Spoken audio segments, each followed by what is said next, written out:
Okay, so we've got a young lad called Gabriel Galassi, who coincidentally, it was his birthday yesterday. Now, he is asked, do you have any tips on how to make it as a pro footballer and to break into a football academy? I think it's probably a broken record, but first and foremost, you've got to have the desire to work hard. You've got to want to learn and work hard. They're the two most important things I've learned. You might not be having the best game, or technically you might not be the best player, but if you have the best desire and the best work rate, then that gets more notice than anything else. So I'd say they're the two things, and continue to listen and learn. Absolutely.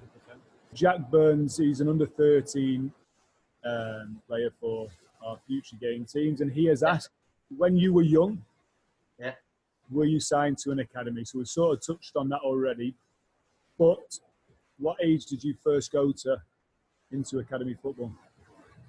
Oldham, I think I was about under 9s, under 10s, and then I was just there through the system. Like I said, played with Brookie, didn't I, Brookie, for a good few years. We had a good team then. Our team unbeaten, weren't we? I think so, 16s. Yeah. So, ever since I was under 9s, I started playing. I didn't know whether I was going to make it or not, but like I said, I worked hard, and unfortunately enough, I've had an all right career. Bro. Okay, so we've got a question that's been asked by a few players, like called Max Roberts, Louis Hall, Kobe Gaskell, Gabriel Galassi again, and Baxter Grundy have all asked, who are the best players you've played with and against, and what made them so good? And you can't count Brookie in this because... Well, when I was at Chelsea, I was fortunate enough, to play with a lot of good players. But that was more reserve level, so I'll probably go off first team wise, maybe, or like in my youth team. So I'd say in my youth team, someone like Fabio Barini at the time. Obviously, had a good career. He was a good top goal scorer. Or first team football, the likes of, I was fortunate enough to play with, Harry Maguire and Matty Loughton, James Tarkowski, who's made it good in the game. He was obviously at Oldham. I come through Oldham with him. I was fortunate enough to... He always claims that he's friends with Tarkowski. Big pals. Big pals. I was fortunate enough to play like in the FA Cup at Anfield against Liverpool, so I'd say Suarez or Gerrard up against, definitely. Yeah. Great. Well done for throwing them in. Yeah. So I have to, didn't I? He asked there to get me in. So who's the best that you played against? You've got to name one, and then you've got one. I'd say one, Suarez. Why? Just his aura. Everything about him, he's just got that personality where he gets the ball, he scares people. To be fair, in that Liverpool team at the time, there was some very good players. There was, like I said, Gerrard, was Coutinho and Sterling, but for Suarez was just, I don't know, he had that little bit of extra about him, I thought. Go on, so he had a little bit of extra bite. Yeah. That's the one, yeah. Thomas Siston has asked, what advice would you give to young footballers on how to improve their skills? And what are the best skills to have in football? Skills improve, I'd probably say work on them. That's the best thing you could do, work on them. So you don't need to be in a coaching environment to work on it. You can go on the field, you can go with your mates. I think it's changed nowadays. Back in the day, we can all probably say the same. We used to go on the field after school until it got dark and we got shouted in, just playing with your friends, kicking the ball around. I was obsessed when I was young. I think it's changed now because of everything that's going on in the world and things. It's difficult.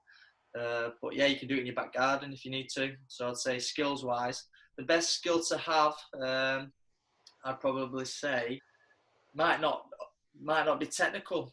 It might be something within somebody. So it might be being brave, or it might be somebody, having that, like I've mentioned before, hard work. But if you can improve on the ball in terms of skills, receiving, probably, I'd say skill-wise receiving the ball, because nowadays football is two different ways of playing. You can either play through the lines or you can go direct. But if you've got good receiving skills and retaining the ball, I think that gets noticed well, especially in youth football nowadays. Quite an interesting question, actually. Yeah. You've got a few answers for this, so it might take you a little while to think, Dan. But Will Dykes has asked, what's the most important match you've ever played?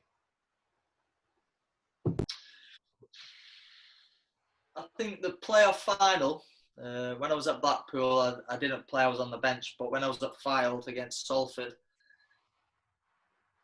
was probably the most important. Even though we got beat, it was probably the most important because it had so much on the game. We was one game away from being in the Football League. The following week, we played in the FA Trophy final at Wembley as well. But I just felt as though I wished I could have swapped them 2 weekends over. We won the trophy and lost the playoff final, and I wish it had been the other way around. So I'd say, even though we lost, I'd say the playoff final. Yeah, interesting. So, from an individual point of view, so that's a collective, important game. I'm just thinking outside the box a little bit. Is there any game that you individually have seen or approached as a really important game? So some of our players might go on trials or do trial matches and players and see it as crucial. But I'd probably say so before I went to Chelsea, I was close to joining Bolton at the time, and I was in the 16s with Brookie and everyone, and I was told to play the youth team on the Saturday, so obviously I was only under 16s, but I was on the bench, and I'd known before the game 2 of the Chelsea scouts were on the side watching the game, and I come on the last, I think, 35 minutes, and we were 2-1 down, and we ended up winning 4-2, and I ended up scoring 2, coming on and scoring 2, and I think, well, it's clear they signed me on the back of that game, so if that hadn't have happened, my career could have been completely different. I might have ended up elsewhere. So that was very important and significant. Yeah, I think very relevant. So in terms of your mindset, how did you approach that game and coming on in that game, Dan?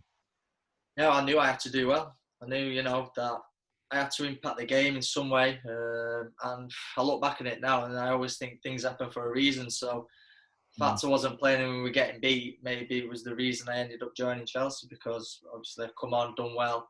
Affected the game, and things were meant to be at the time. Were you nervous? Yeah, I was a little bit, because obviously you've got the older lads at the time telling me who was over there. I obviously knew who they were coming to watch. I was a little bit disappointed I wasn't starting, but I knew I was only younger than the rest of them, so I wasn't expecting to. But like I say, it was quite a daunting experience, but something that I look back on, like I say, you've got to deal with adversity at times. That's something you just got to deal with. Yeah, absolutely. Brilliant. Okay, Joe Bryant, under 9 player. What makes a good midfielder? I think, having a little bit of everything to your game. So you might be good technically, you might not be good technically, but you've got to have the other side of the game. So you've second balls, things like that. Really important, especially when you go into, first team environments. In terms of academies, exactly the same, or grassroots, exactly the same. Second balls and digging in there. I also think, having a partnership with whoever you're playing in there is important. If you can play, I know it changes around and different people play, but if you can have partnerships all on the pitch, especially in midfield, and work together, I think that's really important. Yeah. Amazing. Good stuff. All right, so Matthew Ward has asked and almost pleaded, because I imagine he's got that desire. Please name one attribute needed by a professional footballer. One that maybe crosses the full board. Discipline.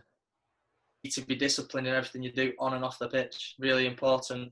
I'm not saying you have to go and eat 50 different kind of fruit and veg a day, but at the same time, you go to training with discipline, and you go away and you're at home and you've got to be disciplined as well. Yeah, I imagine that's music to Mike Hargreaves' ears. That's the one. He talks about a lot. Louis Hall. Yeah. I've mentioned his name already. Who inspired you when you were young? My dad was involved in football, so I'd say, I was never pushed to play football or anything. It was a decision that I wanted to make. My mum and dad were always at the time saying to me, you do whatever makes you happy. But I think from knowing my dad was playing, I always wanted to do that. I haven't got an agent or anything either, so I speak to my dad a lot in terms of decisions, or if I need to speak to somebody, he's the one I really speak to. So I'd probably say my dad, yeah. Yeah. Just on your dad as well. Obviously, he was my manager at under 18s level. He's just by far and away the best coach you could ever ask for. Yeah. Taught us so much. Just a brilliant man. It was tricky for me at the time because obviously I was at the club and my dad was head of academy and youth team.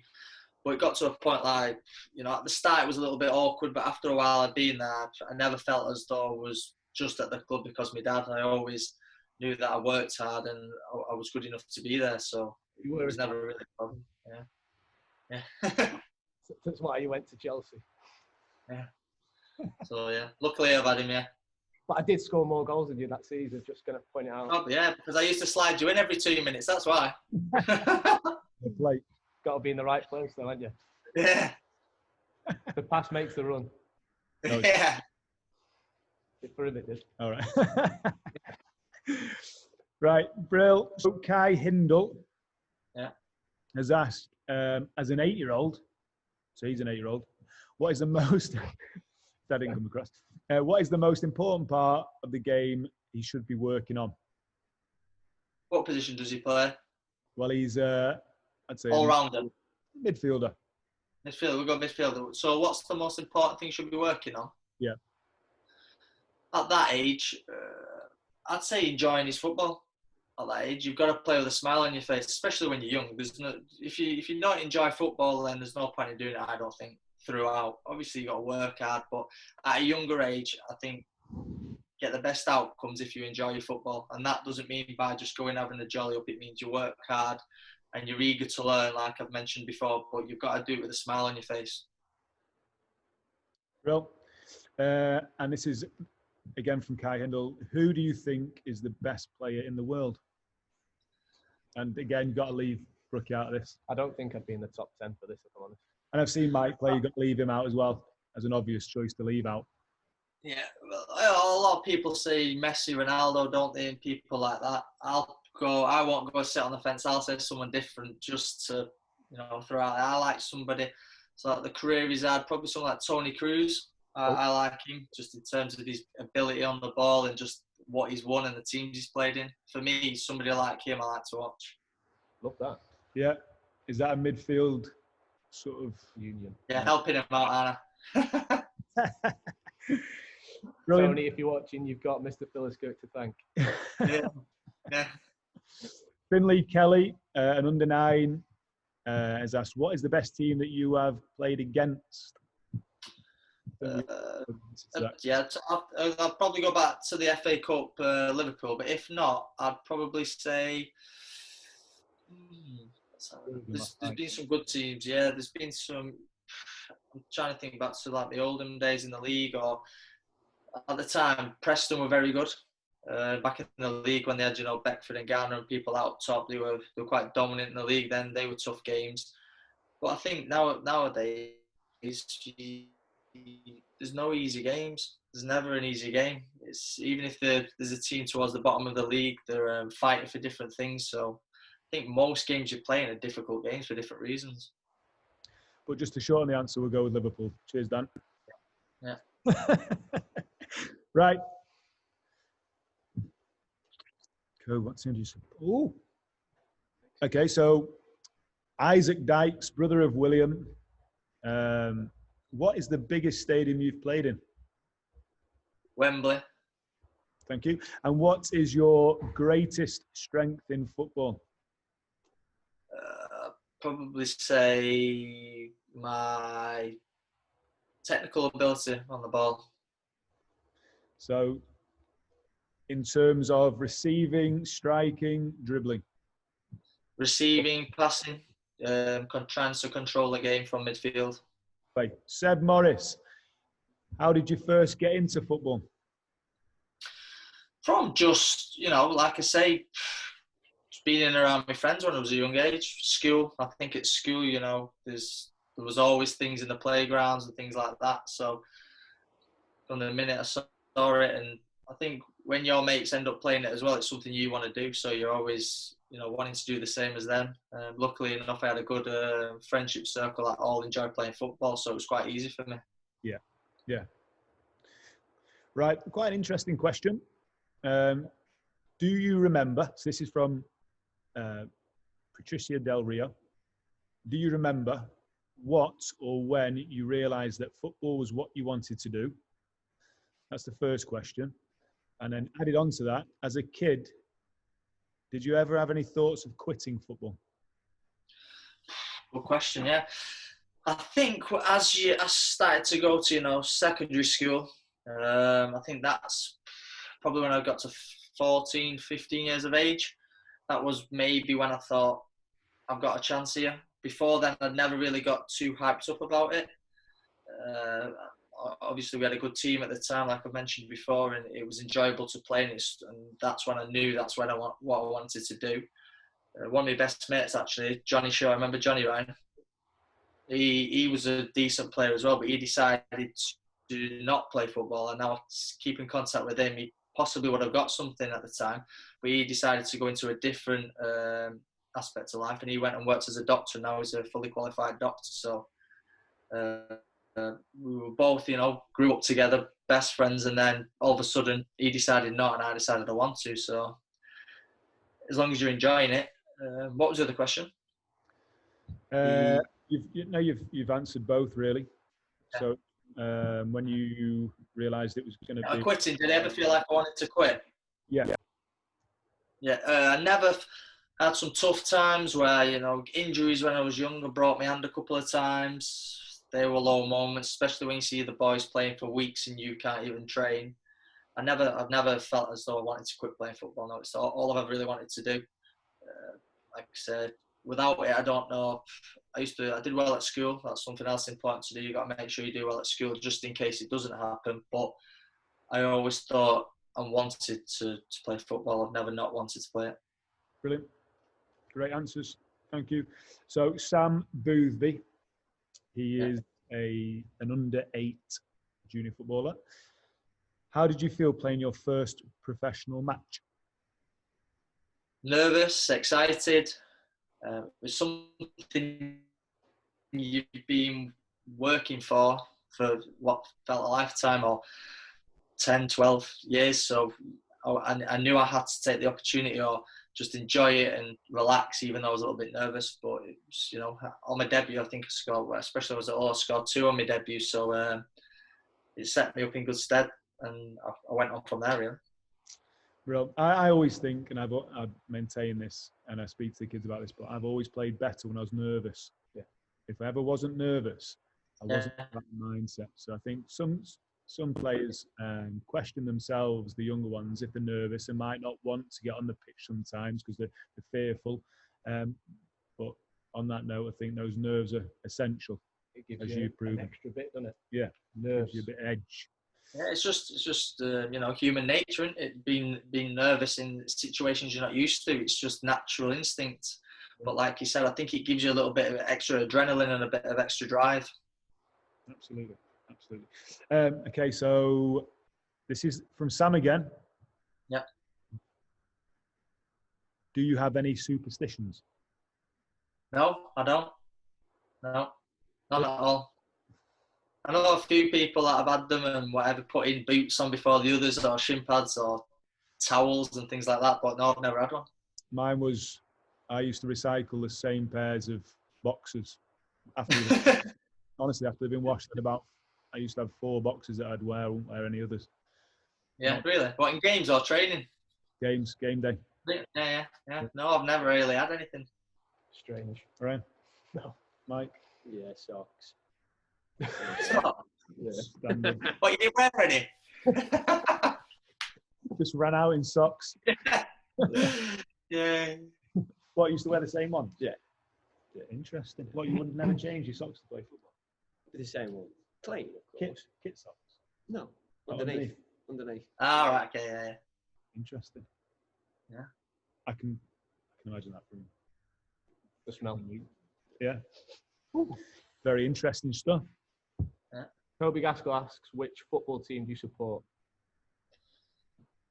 A little bit of mixture. All my family are from Sunderland, so I've got my mum, my dad. There's only me and my sister that aren't from there, so I've followed them since I was growing up. But I've got a bit of a soft spot for Man United, just from when I've grown up as well. Unfortunately, it's a bit different now, but yeah, United/Sunderland. I'm not really passionate about anybody, but if I was to follow somebody, I look out for them too. Do you find that footballers in general are less supportive of one team? I think so, because you've got, well, some of my mates, like I say, I file are quite big City fans, a couple of them, but I think it's a mixture 50-50, I'd say, within the game. Some quite passionate, some, when you're involved in football, you just concentrate more on that, really. But maybe something when you're younger or when you finish playing, I think it'll probably come out a little bit more. Yeah. Brill. Where was it up to, Arch?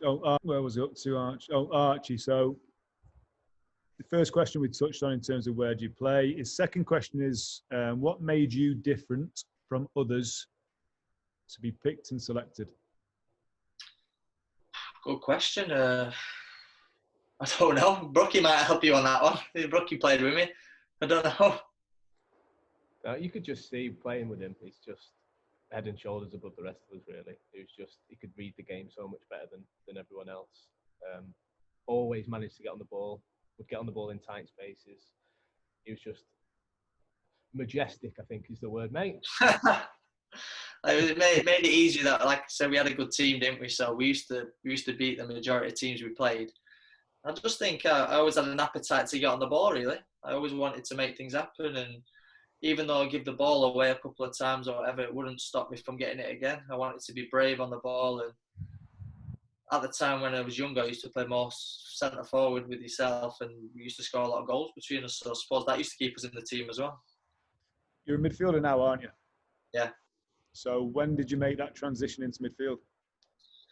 From when I went to Chelsea. I've never really played. When I come back to Oldham, I played more an advanced midfielder, but I've never really been a striker since my youth days. That's interesting. So you got signed for a huge club at the age of 15 in a position that has not become what would be your career position. Yeah. That's it, yeah. 15, even at the top end of academy football, that's still gone on. Yeah, I think as I've gone on in my career, I'm not the nowadays centre forwards are a little bit bigger or lightning quick. I think as I've been playing, because like I said, I like to get on the ball a lot. Probably my coaches and my managers have played me in positions where being able to do that more often, especially in teams that want to try and play up from the back and be a little bit more patient. I've slotted back into a midfield, and that's where I enjoy playing now. Have you ever played CDM? Yeah. Played quite a bit there last season. This season we play like a 2 in there. I'm the one who gets on a little bit more, but you can play anywhere in there, really, yeah. Transferable skills, I imagine, in terms of if you're technically proficient at receiving a ball, staying on a ball, striking a ball. Just being versatile as well, especially in youth football.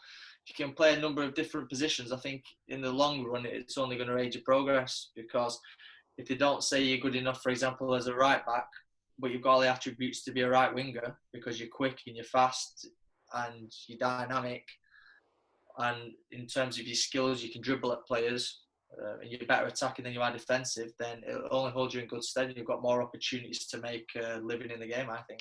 Absolutely. Brilliant, right. So, Chris Jackson, who is not a junior footballer, one of the parents, says, how does a footballer prepare for a non-playing career? Difficult question, good question. How does he prepare for a non-playing career? I think away from football is really important, as well as in football. You've got to be able to adapt. I think that's the main thing, being able to adapt. Luckily, I've been doing my coaching badges, so I coach part-time at Oldham and things like that, so I'm already looking towards my future for when I stop playing.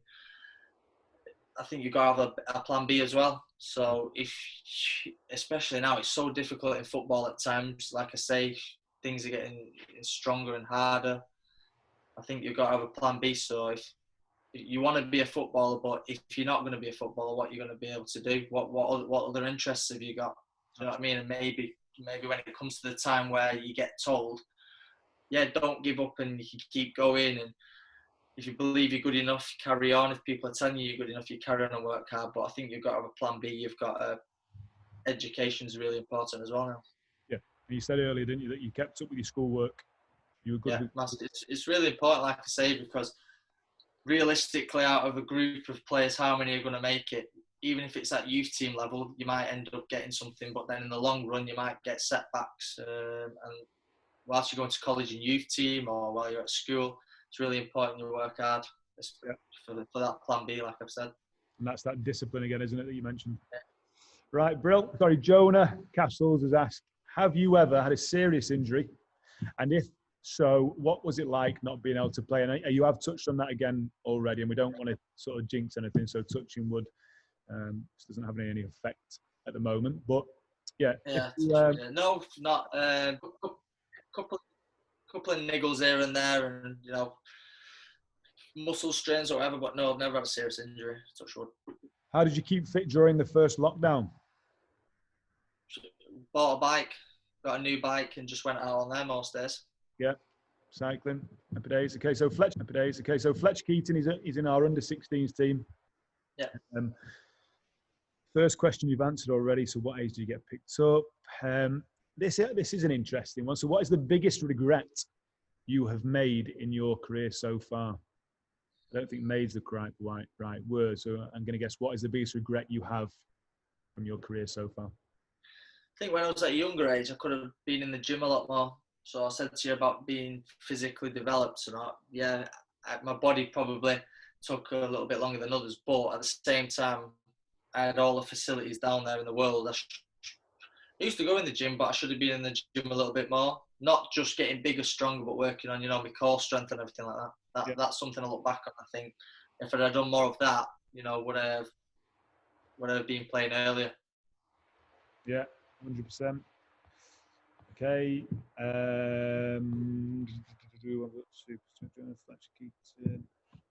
Would you ever go back to the Latics? Yeah, I think it's different now from when I was there. Obviously, there's not, in terms of staff and players, I don't think there's anyone still there playing when I was there. So things have changed a lot. A lot of people know that's a club that was close to my heart at the time in terms of giving me the chance when I was young. I come back, I ended up playing a lot of games there, ended up moving on, but who knows in the future. I'm happy at Fylde at the minute. Hopefully we'll do well this season and then go again next. That's our aim anyway. We're more than capable, so hopefully that's the case, but you never know in the future. Yeah, 100%. Never know what's going to happen. No.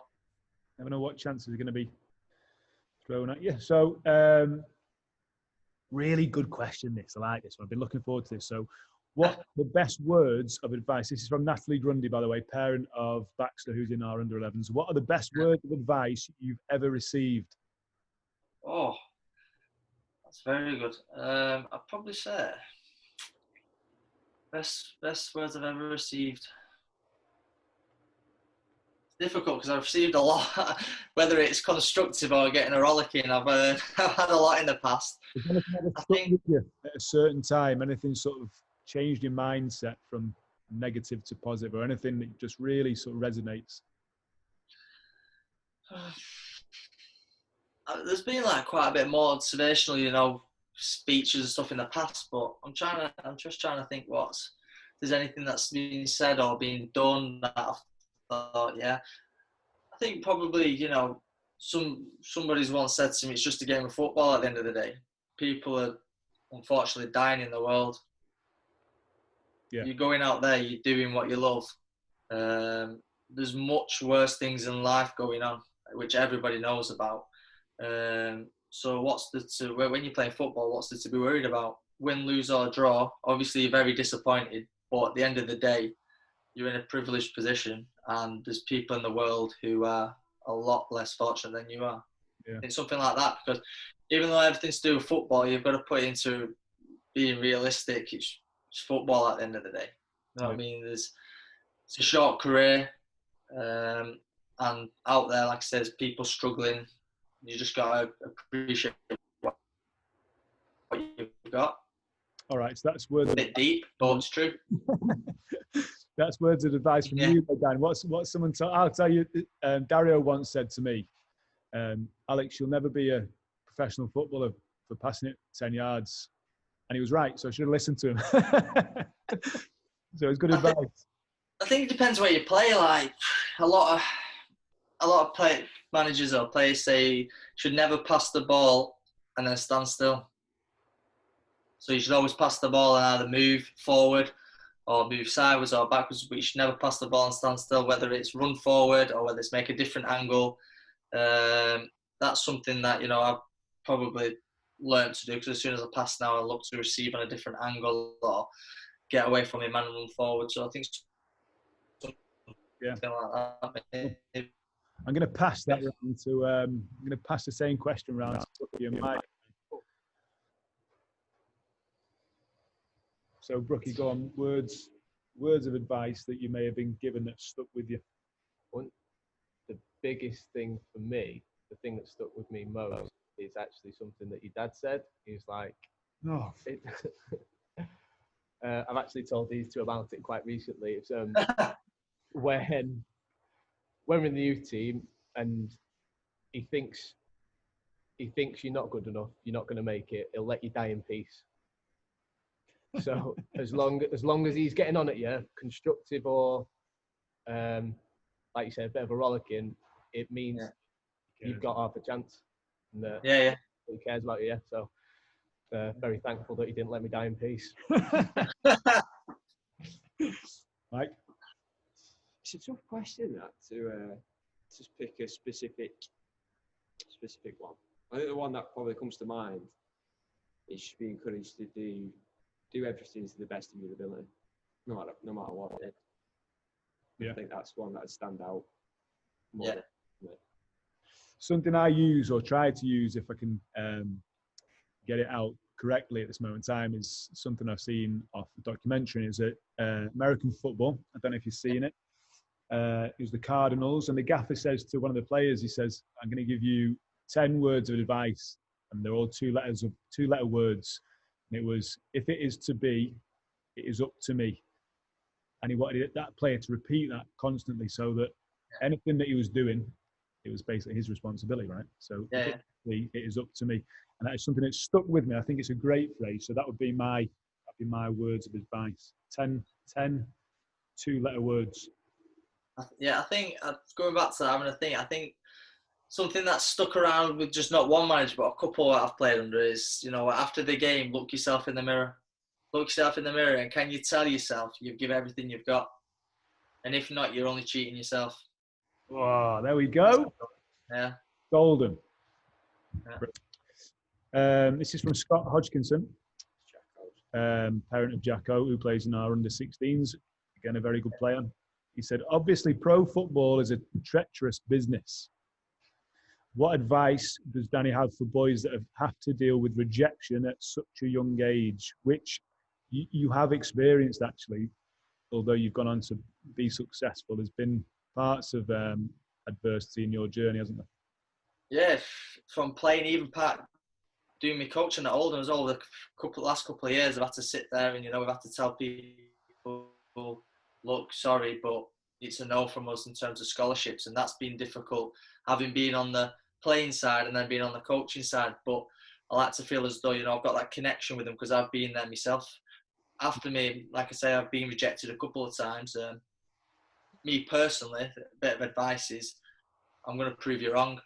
So I like to mentally tell myself that I'm going to prove the people wrong and have a, strong mentality about me to make sure that I achieve what I want to achieve and go out there. And if it's not meant to be somewhere, then I'll hopefully get it somewhere else. That's always been my mental. I know it's not the same with everybody else, but that's a little bit of advice I'd probably give. Don't let one person's decision affect your dream. Yeah, absolutely.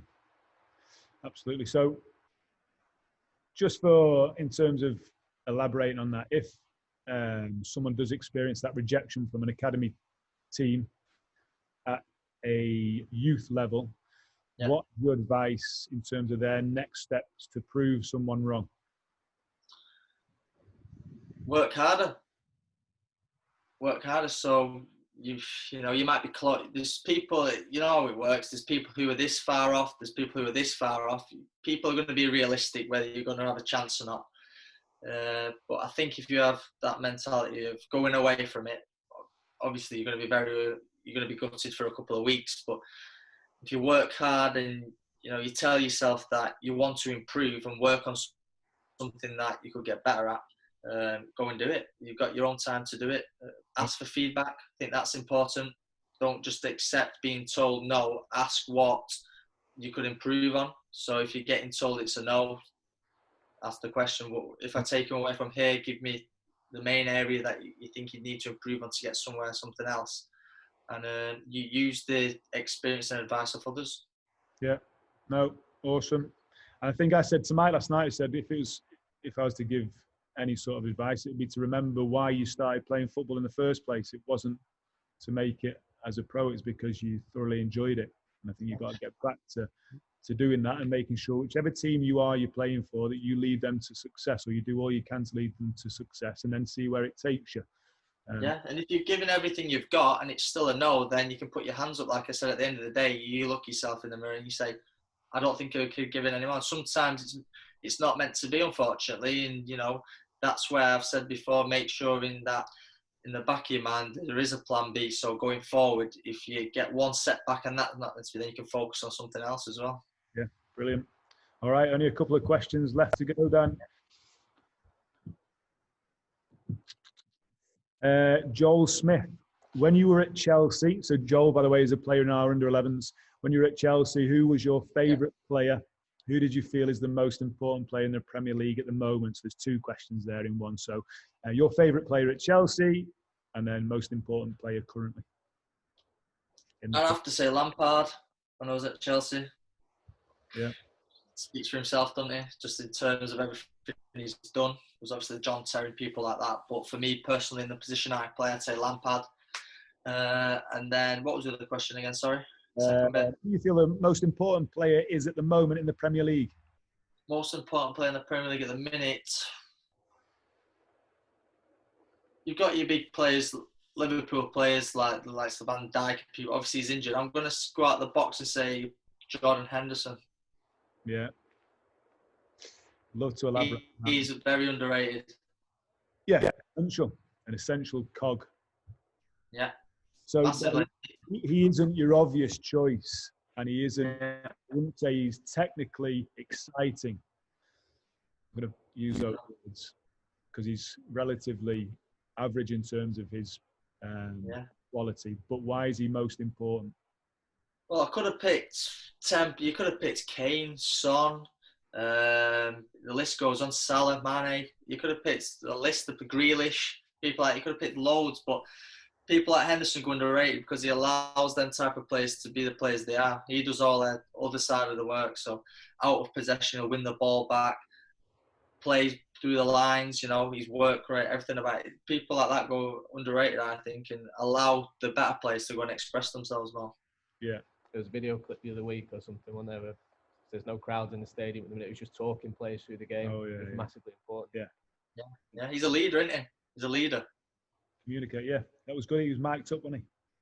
He was mic'd up in the game. I think it was at Chelsea. Was it? Was it Chelsea away when he was telling Mane to make the run inside and he went and scored off it or won the penalty? He was screaming it and telling him what to do. There was loads. I'm sure he's mic'd up for part of the game. It was very interesting. He was very, to be honest, he was less like a Keane. He was more complimentary in terms of his instruction and what he wanted the younger players to do. Yeah, no, it's good. Right, I think we're on to the last question then. Well, there's two more. There's there is. Yeah, sorry. The one from Andy. Oh yeah. Stuart Wells, parents of Thomas, who's in the under-8s. He's asked if you think you are a better player than your dad. I didn't get to watch my dad that much because I was very young. Different type player. He was an old-fashioned centre forward, so I'd say different. I don't know whether I'm better or not. I've never really seen him play, unfortunately. But on that, if I did have to sit on the fence, I'd say yeah. Obviously. Yeah. Brookie disagrees because he's scared of your dad. Yeah. Really sharp elbows.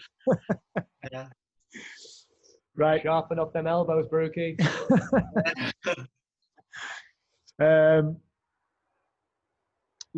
What gave you extra drive to go above other people? You have again touched on those bits and bobs, but what gave you other drive? Was it natural, or did you? Was there a process in place? A bit of a process. Just having, like I say, being professional.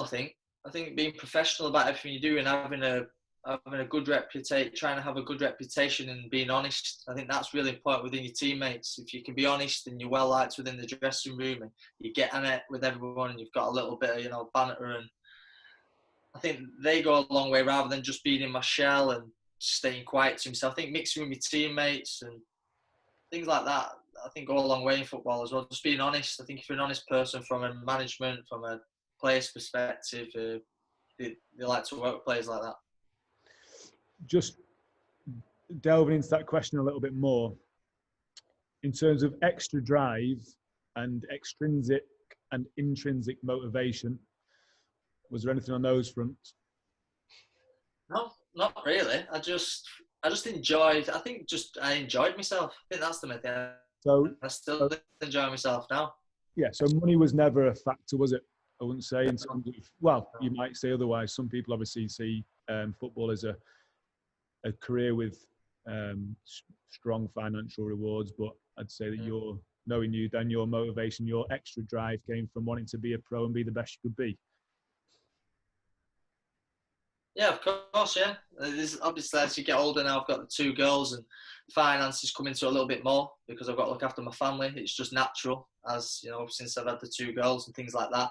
But at the end of the day, I still enjoy my football. I've had contracts in the past which are better than others. But at the end of the day, I just want to be somewhere where, 1, I'm playing, and 2, I'm enjoying myself, and they're the main things I focus on. And if I'm not playing, I'll make sure I work hard enough and have a positive attitude around my teammates to get back in the team.